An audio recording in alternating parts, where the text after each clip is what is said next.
Hello everyone, आप सबका स्वागत है मेरे यूट्यूब चैनल एजुकेशनल वीडियोस पर। तो आज हम स्टार्ट करने जा रहे हैं घटना चक्र का पार्ट 12, जिसमें हम पढ़ेंगे चैप्टर 6, जिसका नाम है मुगल चित्रकला, अकबर, जहांगीर एफ शाहजहां। इसके एमसीक्यू पढ़ते हैं। पहला क्वेश्चन, किस मुगल कालीन चित्रकार को पूर्व का राफेल की संज्ञा दी गई है? पहला है अब्दुर्रसमद, दूसरा है दसवंत, तीसरा है बेहजाद, चौथा है मंसूर। तो इसका सही आंसर है सी। इसकी व्याख्या पढ़ते हैं। ईरानी फारसी मुगल कालीन चित्रकार बेहजाद को पूर्व का राफेल कहा जाता है। बेहजाद ईरानी शैली का अपने समय का सबसे उत्तम चित्रकार था। वह पहले तैमूर वंशीय सुल्तान हुसैन बेगरा मिर्ज़ा का दरबारी चित्रकार था। बाबर ने अपनी आत्मकथा तुजुक-ए-बाबरी या बाबरनामा में बेहजाद का उल्लेख किया है। फिर हम पढ़ेंगे क्वेश्चन नंबर 2, क्या है पूर्व का राफेल किसे कहा जाता है? पहला है बेहजाद, दूसरा है मीर सैयद अली, तीसरा है अब्दुस समद, चौथा है दसवंत। तो इसका सही आंसर होगा पहला। फिर हम पढ़ेंगे क्वेश्चन नंबर 3। क्वेश्चन नंबर 3 है प्रसिद्ध चित्रकार बेहजाद किस सम्राट के समय था? पहला था बाबर, दूसरा है औरंगजेब, तीसरा है शाहजहां, चौथा है जहांगीर। तो इसका सही आंसर है ए। फिर हम पढ़ेंगे क्वेश्चन नंबर 4। बाबर नामों का फारसी भाषा में अनुवाद किसने किया? पहला है गुलबदन बेगम, दूसरा है सुलेमान मिर्ज़ा, तीसरा है मिर्ज़ा हिंदाल, चौथा है अब्दुल रहमीन खाना खाना। तो इसका सही आंसर है डी। इसकी व्याख्या पढ़ते हैं। तुजुक-ए-बाबरी का बाबरनामा नाम से फारसी भाषा में अनुवाद अब्दुल रहीम खाना खाना ने किया। वह सेनापति, बहुभाषा विदित, कलाप्रेमी, कवि एवं विद्वान थे। फिर हम पढ़ेंगे अन्य महत्वपूर्ण तथ्य। अब्दुल रहीम खाना खाना प्रसिद्ध भारतीय सूफी कवि थे जिन्होंने रहीम के नाम से जाना जाता था। यह अकबर के 9 रत्नों में से एक या दरबारी कवि थे। यह अकबर के संरक्षण एवं प्रसिद्ध सेनापति बैरम खां के पुत्र थे। यह मुस्लिम होते हुए भी भगवान कृष्ण के भक्त थे। इन्होंने भगवान कृष्ण के लिए हिंदी में कविताएं लिखी। यह हिंदू मुस्लिम साहित्य एवं कला के प्रेम के लिए बीच की कड़ी थे। गुजरात के युद्ध में शौर्य प्रदर्शन के कारण अकबर ने इन्हें खान-ए-खाना की उपाधि दी थी। इन्हें काव्य में मुख्य रूप से श्रृंगार, नीति और भक्ति में के भाव मिलते हैं। फिर हम पढ़ेंगे क्वेश्चन नंबर 5। प्रथम तकनीकी छपाई कहाँ से शुरू हुई? पहला है कोचिन, दूसरा है गोवा, तीसरा है कोलकाता, चौथा है चेन्नई। तो इसका सही आंसर है गोवा। इसकी व्याख्या पढ़ते हैं। भारत में प्रथम तकनीकी छपाई the first mechanical printing Goa में 13 अप्रैल 1556 को शुरू की गई। इसकी शुरुआत पुर्तगालियों द्वारा की गई। फिर हम पढ़ेंगे क्वेश्चन नंबर 6। बाबर को किस पद शैली का जन्मदाता माना जाता है? पहला है शायरी, दूसरा है मुवियान, तीसरा है दीन पन्हा, चौथा है इनमें से कोई नहीं। तो इसका सही आंसर है बी, मुंबईयान। तो इसका व्याख्या पढ़ते हैं। बाबर को मुंबईयान पद शैली का जन्मदाता माना जाता है। तुजुक-ए-बाबरी बाबर की प्रसिद्ध कृति है। अमीर अली शीर के अलावा तुर्की कविता की रचना करने वाला बाबर दूसरा व्यक्ति था। उसने शुद्ध और सबसे चमत्कार तुर्की भाषा में एक दीवान काव्य संग्रह लिखा था। उसने तुर्की छंदशास्त्र की एक अलग प्रणाली विकसित की थी। तुर्की इतिहास को एक संस्करण के रूप में भी बाबर ने लिखा था। फिर हम पढ़ेंगे क्वेश्चन नंबर 7। तुजुक-ए-बाबरी के लेखक कौन है? पहला है शाह मोहम्मद, दूसरा है बाबर, तीसरा है अब्दुल फजल और चौथा है गुलबदन बेगम। तो इसका सही आंसर क्या होगा? बी, बाबर। फिर हम पढ़ेंगे क्वेश्चन नंबर 8 है अबुल हसन के पिता का नाम था। पहला है वसावन, दूसरा है अकारिजा, तीसरा है मनोहर, चौथा है मंसूर। तो इसका सही आंसर क्या होगा? बी। फिर हम इसकी व्याख्या पढ़ेंगे। अबुल हसन के पिता का नाम अकारिजा था। वह हेरात का निवासी था। अबुल हसन को जहांगीर ने नादिर उज जमा की उपाधि से सम्मानित किया था। उसने जहांगीर की तख्तपोशी की तस्वीर बनाई थी। फिर हम पढ़ेंगे क्वेश्चन नंबर 9। दिल्ली का लाल किला किसके पुत्र द्वारा बनवाया गया था? पहला है अकबर, दूसरा है औरंगजेब, तीसरा है हुमायूं, चौथा है जहांगीर। तो इसका सही आंसर है डी। इसकी व्याख्या पढ़ते हैं। जहांगीर के पुत्र शाहजहां ने दिल्ली में अपने नाम पर शाहजहानाबाद नामक एक नगर की स्थापना 1648 ईस्वी में की तथा वहां अनेक सुंदर एवं वैभवपूर्ण भवनों का निर्माण कर उसे सुसज्जित करने का प्रयास किया। शाहजहानाबाद के भवनों में लाल किला प्रमुख है। यह चतुर्भुज आकार का किला लाल बलुआ पत्थर से निर्मित होने के कारण लाल किले के नाम से प्रसिद्ध है। इसका निर्माण कार्य 1648 ईस्वी में पूर्ण हुआ। शाहजहां द्वारा बनवाए गए अन्य प्रमुख स्मारक हैं ताजमहल आगरा, जामा मस्जिद दिल्ली, मोती मस्जिद आगरा आदि। फिर हम पढ़ेंगे क्वेश्चन नंबर 10। जहांगीर के बेटे ने कौन सा किला बनवाया था? पहला है लाल किला, दूसरा है बुखारा का किला, तीसरा है इंदौर का किला, चौथा है इनमें से कोई नहीं। तो इसका सही आंसर है ए। फिर हम पढ़ेंगे क्वेश्चन नंबर 11। हुमायूं का मकबरा किसने बनवाया था? पहला है अकबर, दूसरा है बाबर, तीसरा है जहांगीर, चौथा है शाहजहां। तो इसका सही आंसर है ए। इसकी व्याख्या पढ़ते हैं। हुमायूं का मकबरा दिल्ली में स्थित है, जो हुमायूं की पत्नी के संरक्षण में निर्मित हुआ तथा मीरक मिर्जा गियास के द्वारा इसका डिज़ाइन तैयार किया गया। यह मकबरा भारतीय फारसी वास्तुकला शैली का उदाहरण है।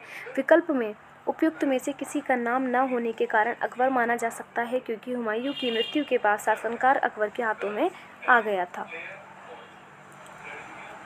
फिर हम पढ़ेंगे क्वेश्चन नंबर 12। आईने अकबरी के रचयिता कौन थे? पहला है केशव, दूसरा है अकबर, तीसरा है अबुल फजल, चौथा है दसवंत। तो इसका सही आंसर होगा सी। तो इसकी व्याख्या पढ़ते हैं। आईने अकबरी अकबर के दरबारी अबुल फजल द्वारा रचित अकबरनामा का ही एक भाग है। अकबरनामा 3 भागों में है, जिससे तीसरे भाग को आईने अकबरी कहते हैं। आईने अकबरी के भी अपने आप में 5 भाग हैं। मुगल साम्राज्य का भौगोलिक सर्वेक्षण तथा सभी प्रांतों, विशेष तौर पर बंगाल के बारे में आंकड़ों पर आधारित विवरण प्रदान करता है। इस पुस्तक में शासन प्रणाली के नियमों का वर्णन किया गया है तथा इसमें अकबर द्वारा सभी सरकारी विभागों पर नियंत्रण के बारे में जानकारी मिलती है। फिर हम पढ़ेंगे क्वेश्चन नंबर 13।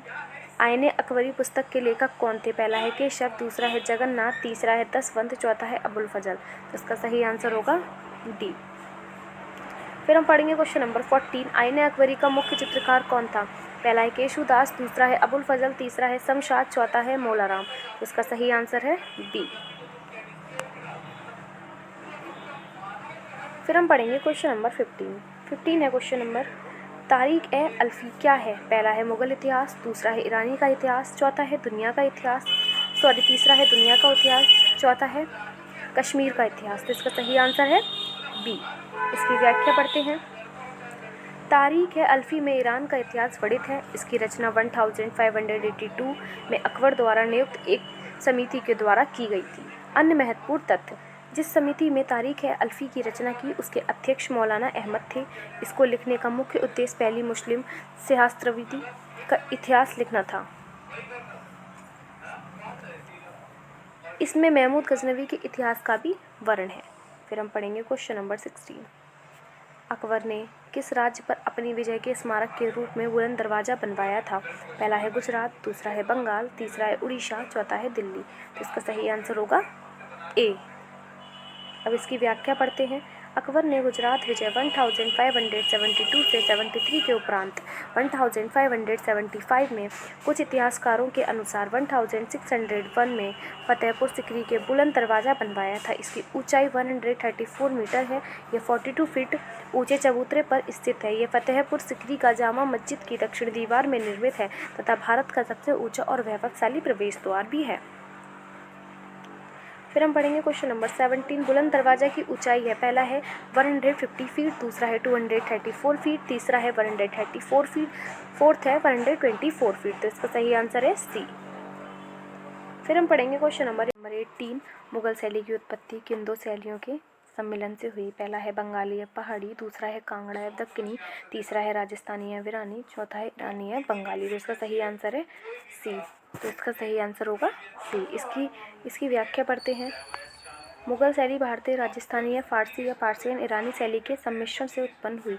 राजस्थानी शैली को हिंदू शैली भी कहते हैं, जो कि मुगलों का प्रभाव सबसे पहले उत्तरी भाग भारत के क्षेत्रों पर हुआ, जहाँ पर पहले से ही राजस्थानी चित्रकला प्रचलन में थी और मुगलों ने ईरानी शैलियों के चित्रकारों को पहले से प्रेषित दिया था।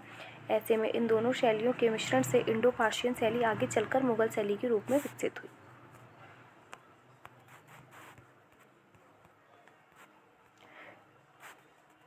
फिर हम पढ़ेंगे क्वेश्चन नंबर 19। ईरानी एवं राजस्थानी शैली के समन्वय से विकसित चित्र शैली का नाम है। पहला है पाल शैली, दूसरा है मुगल शैली, तीसरा है राजस्थानी शैली, चौथा है बसोहली शैली। तो इसका सही आंसर क्या होगा?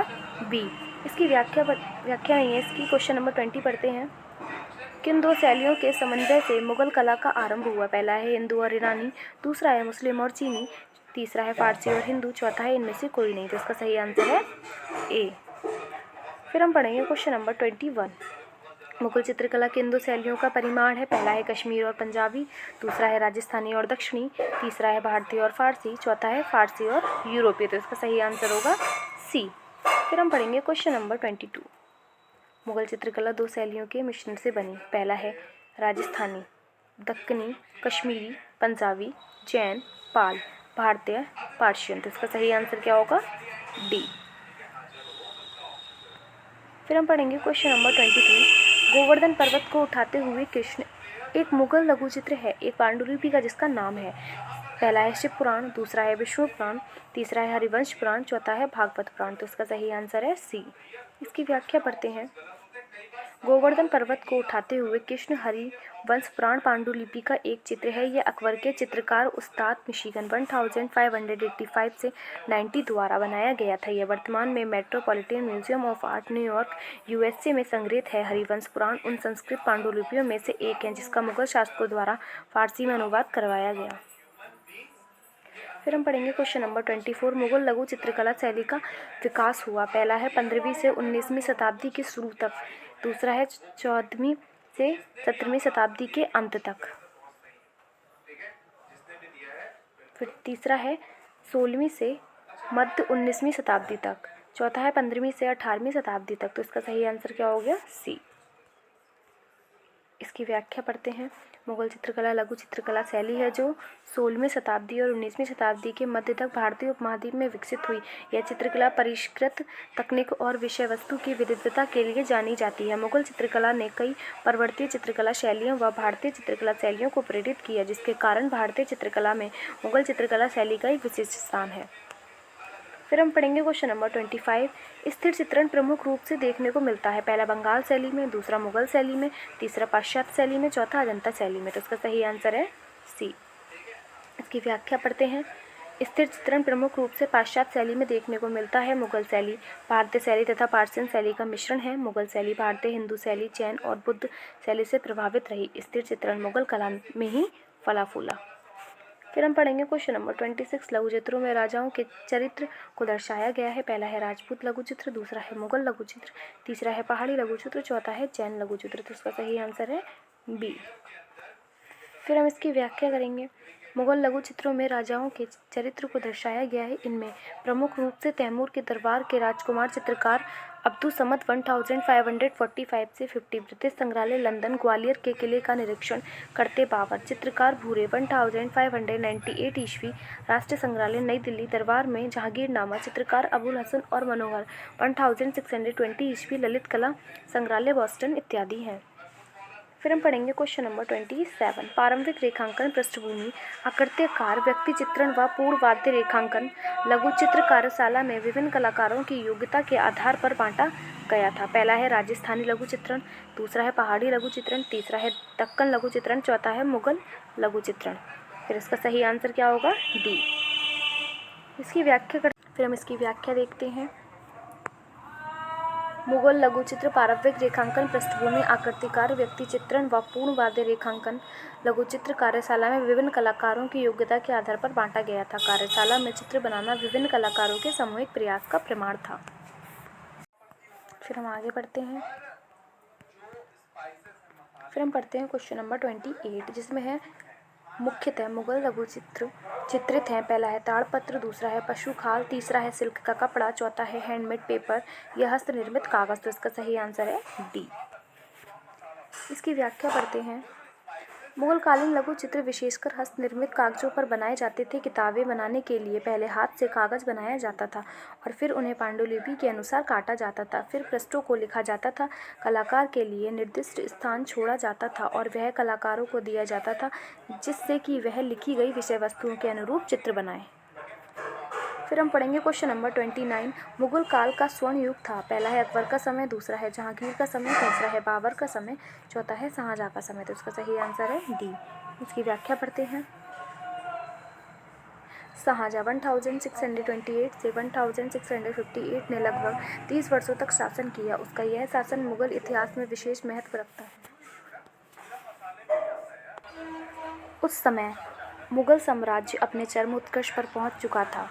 साम्राज्य की विशालता, सुदृढ़ता, आर्थिक संपन्नता और सांस्कृतिक वैभव को देखते हुए कई इतिहासकारों ने इस काल को मुगल इतिहास का स्वर्ण युग की संज्ञा दी है, परंतु इस परंपरात्मक विचारधारा के आलोचक इतिहासकार भी हैं जिनके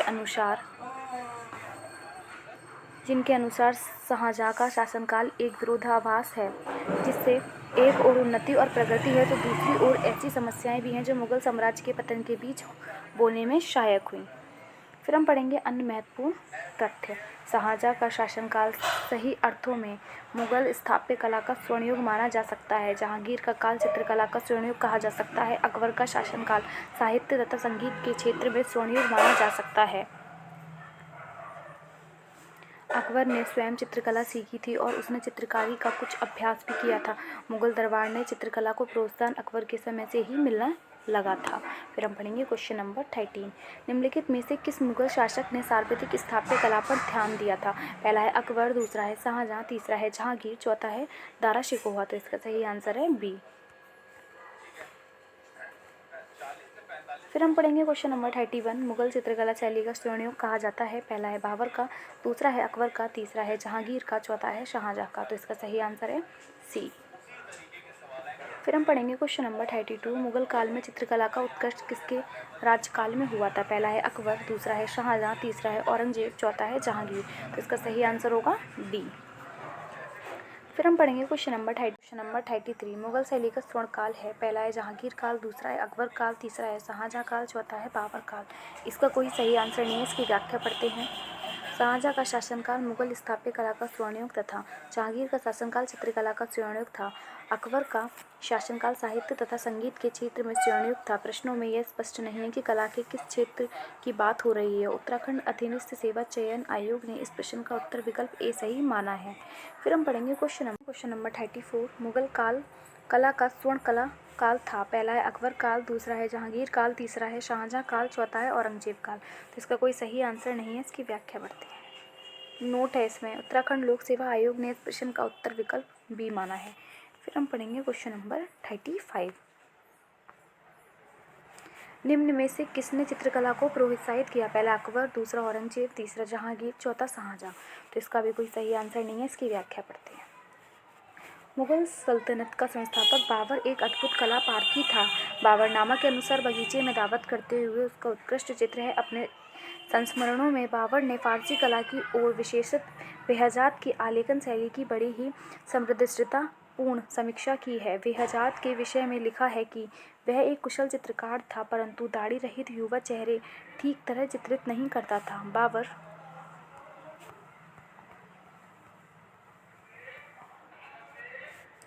बाबर ने एक अन्य चित्रकार शाह मुजफ्फर के विषय में लिखा है कि वह एक अच्छा चित्रकार था जो सादृश्य बनाने में निपुण था, परंतु उसकी जल्दी ही मृत्यु हो गई। बाबर ने समरकंद की मस्जिद का भी वर्णन किया है, जिसमें उसने उसे चीनी चित्रों में सजा हुआ बताया था। कला प्रेमी होते हुए भी कला की उन्नति में बाबर कुछ नहीं कर पाता। अंत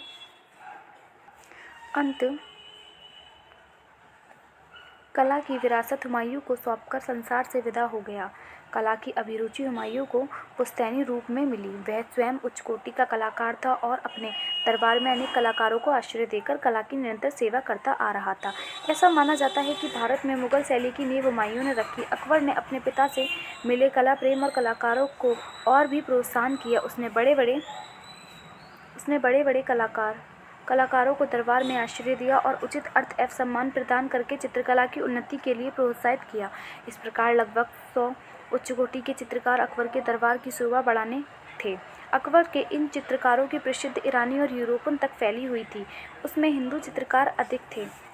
कला के समुचित मूल्यांकन और कलाकारों को प्रोत्साहित करने के लिए अकबर के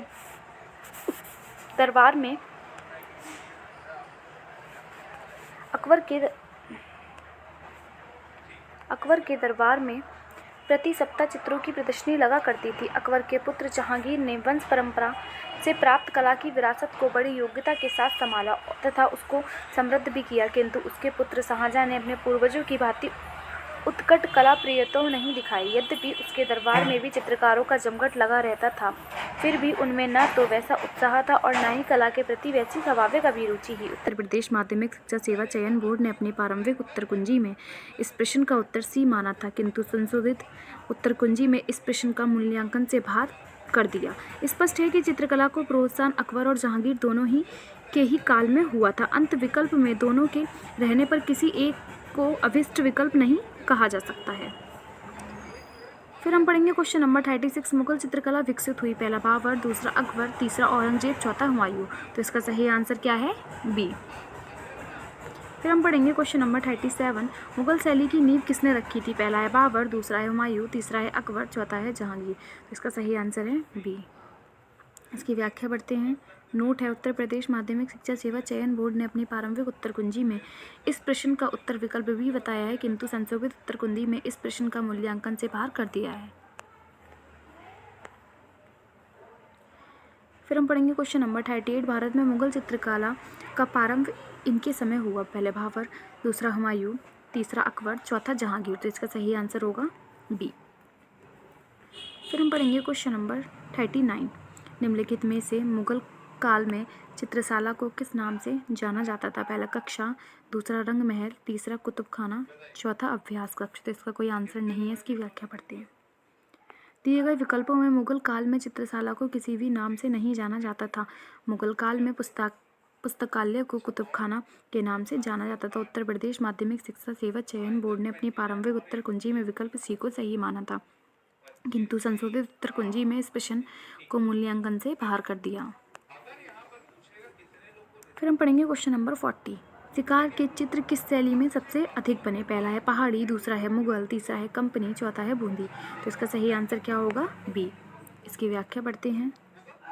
मुगल शैली में आक्रिट शिकार के चित्र सबसे अधिक संख्या में बनाए गए। अकबर के समय भित्ति चित्रों पर आक्रिट का चित्रांकन किया गया। अन्य महत्वपूर्ण तथ्य, अकबर कालीन भित्ति चित्रों में फतेहपुर सीकरी के महलों में बने हुए आक्रिट के चित्र विशेष रूप से उल्लेखनीय हैं। जहांगीर एक सौंदर्य प्रेमी बादशाह था, उसके शिकार के चित्रों में सजीवता दृष्टिगोचर होती है। जहांगीर के काल की चित्रकला शैली सूक्ष्मता में अकबर के काल की शैली से कहीं अधिक बढ़ गई। फिर हम पढ़ेंगे क्वेश्चन नंबर 41। इनमें कौन असंबद्ध है, पहला मंसूर, दूसरा मनोहर, तीसरा विजहाद, चौथा है मिशिगन। तो इसका सही आंसर क्या है? सी। इसकी व्याख्या पढ़ते हैं हम। बेहजाद एक प्रसिद्ध ईरानी चित्रकार था जिसका उल्लेख बाबर ने अपनी आत्मकथा तुजू के बाबरी में किया है, जबकि मंसूर, मनोहर एवं मिशिगन मुगलकालीन दरबारी चित्रकार थे। अन्य महत्वपूर्ण तथ्य, मंसूर एवं मनोहर जहांगीर के दरबार में संबंध चित्रकार थे। मिशिगन अकबरकालीन यूरोपियन शैली का चित्रकार था। अबुल फजल ने अपनी पुस्तक आईने अकबरी में मिशिगन का उल्लेख किया है। फिर हम करते हैं क्वेश्चन नंबर 42। मंसूर और मनोहर किसके मशहूर दरबारी चित्रकार थे, पहला शाहजहां, दूसरा जहांगीर, तीसरा अकबर, चौथा हुमायूं। तो इसका सही आंसर होगा बी। फिर हम पढ़ेंगे क्वेश्चन नंबर 43। निम्नलिखित में से मुगल चित्रकार का नाम बताएं। शेख जैनुद्दीन, दूसरा है उस्ताद मंसूर, तीसरा है निहाल चंद्र, चौथा है मनकू। तो इसका सही आंसर है बी। फिर हम पढ़ेंगे क्वेश्चन नंबर 44। मीर सैयद अली किसके दरबार का मुख्य चित्रकार था, पहला जहांगीर, दूसरा शाहजहां, तीसरा अकबर, चौथा हुमायूं। तो इसका सही आंसर होगा सी। इसकी व्याख्या पढ़ते हैं। मीर सैयद अली अकबर के दरबार के प्रमुख चित्रकारों में से एक था। हुमायूं ईरान से भारत आते समय वहाँ के दो प्रमुख चित्रकार ख्वाजा अब्दुल समद और मीर सैयद अली को अपने साथ भारत ले आया। मीर सैयद अली के निरीक्षण में प्रसिद्ध ईरानी ग्रंथ दस्तान ए आमरी हमजा का चित्रण प्रारंभ हुआ। दस्तान ए आमरी हमजा के चित्र चित्रपट श्रेणी में आते हैं। फिर हम पढ़ेंगे क्वेश्चन नंबर 45। प्रसिद्ध मुगल चित्रकार मीर सैयद अली ने अधिकांश लघुचित्र किस मुगल सम्राट के संरक्षण में तैयार किए, पहला है अकबर, दूसरा है जहांगीर, तीसरा है शाहजहां, चौथा है औरंगजेब। तो इसका सही आंसर क्या होगा? ए। Question number 46। निम्नलिखित में से मुगल कालीन चित्रकार दसवंत के गुरु थे, पहला वसावन, दूसरा ख्वाजा अब्दुल समद, तीसरा है बेहजाद, चौथा है मंसूर। इसका सही आंसर है बी। फिर हम इसकी व्याख्या पढ़ेंगे। ख्वाजा अब्दुल समद अकबर के चित्रशाला का प्रधान कला शिक्षक था, जिसके नेतृत्व में अनेक श्रेष्ठ चित्रकार निकले, जिसमें दसवंत भी था। अकबर ने उसकी कला प्रतिभा पर मुग्ध होकर ख्वाजा अब्दुल समद को चित्रकला के अभ्यास के लिए सौंपा। अकबर के समय के प्रमुख चित्रकारों मीर सैयद अली, दसवंत, बसावन, ख्वाजा, अब्दुल समद, मुकुंद आदि थे। आईने अकबरी में कुल 17 चित्रकारों का उल्लेख है। फिर हम पढ़ेंगे क्वेश्चन नंबर 47। सभी चित्रों को किसके समय महत्व मिला? पहला है जहांगीर, दूसरा है अकबर, तीसरा है शाहजहां, चौथा है औरंगजेब। तो इसका सही आंसर है बी। इसकी व्याख्या पढ़ते हैं। सभी हुबहू व्यक्ति चित्र या रूप चित्र, जिसे अंग्रेजी में पोर्ट्रेट कहते हैं, चित्रों को अकबर के शासनकाल में महत्व मिलना प्रारंभ हो गया था। अकबर ने स्वयं अपना चित्र बनवाया था। अबुल फजल बताता है कि उसने हुक्म दिया कि सभी उमरा अपने अपने चित्र बनाएं। अन्य महत्वपूर्ण तथ्य: जहांगीर के समय में भी बड़ी संख्या में व्यक्ति चित्र बनवाए गए, लेकिन जहांगीर का ध्यान मुख्यतः प्राकृतिक चित्रण की तरफ था। शाहजहां को दैवीय प्रतीकों वाली अपनी तस्वीर बनवाने का बहुत शौक था। फिर हम पढ़ेंगे क्वेश्चन नंबर 48। अकबर के काल में सर्वाधिक विकास किन चित्रों का हुआ? पहला है प्राकृतिक चित्र, दूसरा है दरबारी चित्र, तीसरा है सभी चित्र, चौथा है काल्पनिक चित्र। तो इसका सही आंसर क्या होगा? सी। फिर हम पढ़ेंगे क्वेश्चन नंबर 49। सभी चित्र किन चित्रों को कहा जाता है? पहला है लघु चित्र, दूसरा है धार्मिक चित्र, तीसरा है ऐतिहासिक चित्र, चौथा है व्यक्ति चित्र। तो सही आंसर होगा व्यक्ति चित्र। फिर हम पढ़ेंगे क्वेश्चन नंबर 50। रूप चित्र का निर्माण किसने शुरू कराया था? पहला है बाबर, दूसरा है अकबर, तीसरा है जहांगीर, चौथा है शाहजहां। तो इसका सही आंसर होगा बी। फिर हम पढ़ेंगे क्वेश्चन नंबर 51। प्राकृतिक चित्रण किसके शासन में उच्च स्तर पर था? पहला है हुमायूं, तीसरा है जहांगीर, चौथा है शाहजहां, तीसरा है शाहजहां, चौथा है अकबर। तो इसका सही आंसर क्या होगा? बी। फिर हम पढ़ेंगे क्वेश्चन नंबर 52। सभी कहते हैं, पहला है पोर्ट्रेट को, दूसरा है म्यूरल को और तीसरा है रंगोली को, चौथा है वस्त्र निर्माण को। तो इसका सही आंसर है ए। किसको कहते हैं? पोर्ट्रेट को। फिर हम पढ़ेंगे क्वेश्चन नंबर 53। अकबर और जहांगीर काल में किन शैलियों पर विशेष प्रभाव पड़ा? पहला है प्राकृतिक, दूसरा है सभी, तीसरा है भवन, चौथा है पशु पक्षी। तो इसका सही आंसर क्या होगा? बी। फिर हम करते हैं इसकी व्याख्या पढ़ते हैं। अकबर और जहांगीर काल को यदि सम्मिलित रूप से देखा जाए तो सभी चित्र शैली पर विशेष प्रभाव पड़ा। बादशाह अकबर स्वयं अपनी सभी या अपना मूर्खाकृति चित्र बनवाने के लिए बैठता और इनसे अपने दरबारियों के भी चित्र बनवाया। अन्य महत्वपूर्ण तथ्य: अकबर ने महान व्यक्तियों और अपने पूर्वजों के चित्रों का एक बड़ा मुरक्का तैयार कराया। जहांगीर अपनी आत्मकथा में स्वयं लिखता है कि विशनदास सभी बनवाने में बेजोड़ हैं। जहांगीर ने अपने दरबारी इनायत खां की मृत्यु के समय जो बहुत दुर्लभ और कंकाल मात्र हो गया था का चित्र बनवाया। फिर हम पढ़ेंगे क्वेश्चन नंबर 54। पारंपरिक मुगल लघु चित्रकला शैली पर देशीय विषय वस्तु और चित्रकला शैली के साथ प्रभाव था। पहला है रूसी शैली का, दूसरा है अफ्रीका शैली का, तीसरा है यूरोपियन शैली का, चौथा है फारसी शैली का। तो इसका सही आंसर है डी। फिर हम पढ़ते हैं इसकी व्याख्या। पारंपरिक मुगल लघु चित्रकला शैली पर देशीय विषय वस्तु और चित्रकला शैली के साथ फारसी शैली का प्रभाव था। अकबर के शासनकाल में भारतीय लघु चित्रकला में एक नया युग शुरू किया। लघु चित्रकला के मुगल स्कूल ऑफ लघु पेंटिंग्स के पहले प्रस्तुतियों में से एक हमजानामा श्रृंखला थी, जो 1567 में शुरू हुई थी और 1582 में पूरी हुई। फिर हम पढ़ेंगे क्वेश्चन नंबर 55। किस मिनिएचर पेंटिंग्स में बॉर्डर का प्रयोग किया गया है? पहला है मुगल, दूसरा है राजस्थानी, तीसरा है पहाड़ी, चौथा है गढ़वाली। तो इसका सही आंसर है ए। फिर हम इसकी व्याख्या पढ़ते हैं।